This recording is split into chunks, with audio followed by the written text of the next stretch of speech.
I married him to escape my family, then fell in love. I made a deal to marry a man I barely knew. It wasn't for love or for money. It was to escape. My own family had become a cage, and he, this practical stranger, was my only key. The plan was supposed to be simple: get married, get out, and eventually go our separate ways. It was just a contract, a means to an end. We were just two people sharing an apartment, and our conversations rarely went beyond who was taking out the trash. It was a purely practical arrangement. But the one thing I never ever planned for was him. Section 1. The Pact. Growing up, my house was always quiet, but it was a suffocating kind of quiet. There were no shouting matches, just whispered criticisms that cut you deeper than any yell ever could.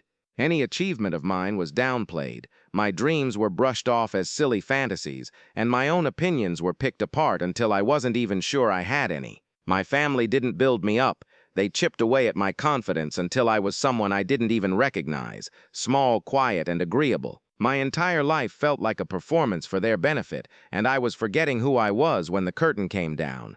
I did try to leave. I saved up every penny from my part-time job and stared at apartment listings I knew I couldn't afford, but every time I got close, they'd find some new emotional leash to pull me right back in. I wasn't trapped by bars, but by a web of guilt and obligation they had spun so carefully, and that's when Alex came into the picture. He was a friend of a friend, someone I'd only met a handful of times. He was quiet, serious, and completely focused on his career. Then one night, I heard about his strange problem. He was up for a huge promotion at his architecture firm, but his boss was an old-school guy who believed a stable family man was a more reliable employee. And Alex was well married to his work. Just like that, a wild, desperate idea lit up in my brain. My hands were shaking when I met him for coffee and laid out my insane proposal. I told him everything: the suffocating house, my desperate need for an escape hatch, all of it. Then I laid out the plan, a marriage of convenience. I get to be the stable, supportive wife he needs for his job. In return, I get to move into his spare bedroom and finally get some distance from my family. We'd just be legally bound roommates. We'd stay married for a year, long enough for his promotion to stick, and for me to get on my feet. After that, a quiet, no-fault divorce. No strings, no drama, a simple transaction. Alex just listened, his face impossible to read. He didn't laugh, and he didn't call me crazy. He just watched me with these steady, serious eyes. I was braced for a no. Instead, after a long moment of silence, he gave a single nod. "Okay," he said, as if I'd just asked him to pass the salt. "It's a practical solution." And with that one word, the deal was sealed. Marriage wasn't the goal, it was the escape route. Section 2. The unraveling of the deal. The first few weeks felt exactly like the business arrangement we'd planned. We were polite strangers living in the same space. The apartment was quiet, with an unspoken rule that we would lead parallel lives. Our talks were all logistics. I paid the electric bill, or I'll be working late. We didn't do quality time. We were just two people holding up our end of a bargain. He was emotionally distant, and I was just enjoying the freedom to breathe without being judged. But as the days turned into weeks, tiny, unexpected cracks started showing up in our agreement. It started with small things so minor I almost didn't notice. One night I was on a tense phone call with my mother, her voice just dripping with disapproval over my sudden and foolish marriage. I could feel myself shrinking, giving quiet, one-word answers. Alex walked in to get a glass of water, and he must have overheard her tone, because he paused.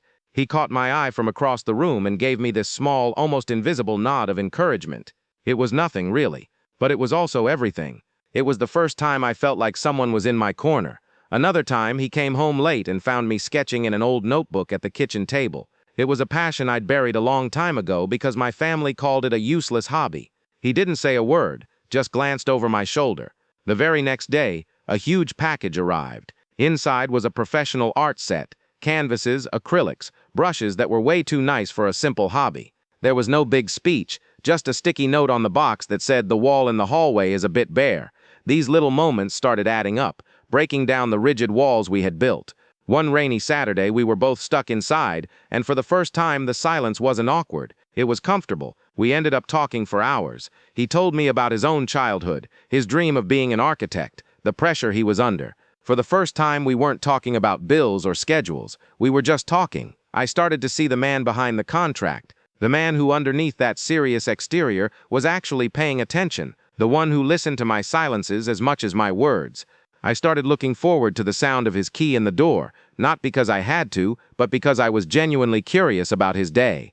This was the complication I hadn't seen coming. My feelings were starting to blur the lines of our deal, and a quiet little panic started to set in. Section 3. The New Reality. The real turning point wasn't some big dramatic scene. It was a quiet, miserable week in November when I came down with a nasty flu. I was completely wiped out. I told Alex I was fine, that I could handle it. After all, sick care wasn't in our contract. I expected him to just carry on with his busy life, but he didn't. He canceled 2 important meetings. He came home with bags of groceries, soup, tea, medicine. He started working from the dining table instead of his office just so he could check on me. Every few hours, he'd just appear in the doorway and ask, "Need anything?" At one point in a feverish haze, I mumbled something about these specific crackers my grandma used to give me when I was sick. An hour later, he was back with 3 different boxes. He'd gone to 3 different stores to find them. He wasn't just being nice, he was taking care of me. It was a level of support I had never ever experienced. My own family would have treated my being sick as an inconvenience. But Alex, my fake husband, was treating me with a tenderness that felt shockingly real. He wasn't fulfilling a contract, he was being a partner. And as he took care of me that week, I realized the terrifying truth. I was in love with him. A few days later, when I finally felt human again, I found him in the living room, looking over some blueprints. My heart was pounding as I sat on the other end of the couch. "Alex," I started, my voice just a whisper, "thank you for everything." He looked up and his eyes were so soft. "Of course, we're partners, aren't we?" "No, that's not what I mean," I said, finding a tiny bit of courage. "This whole arrangement, it was supposed to be simple, an escape for me, a promotion for you, but it's not simple for me anymore." The room went completely still. I watched his expression change. "It hasn't been simple for me for a while now," he admitted, his voice quiet. He put his blueprints down and turned to face me. "I find myself wanting to come home at the end of the day, not just to the apartment, but home to you. Clara, I stopped thinking of this as a deal a long time ago. I just didn't want to break the rules. In that moment, everything just fell away. The unspoken rules, the distance we'd kept, it all dissolved. Our marriage started as a desperate contract, but it had somehow quietly turned into a partnership built on respect and thousands of small kindnesses. Conclusion. Today, there are no more terms or expiration dates.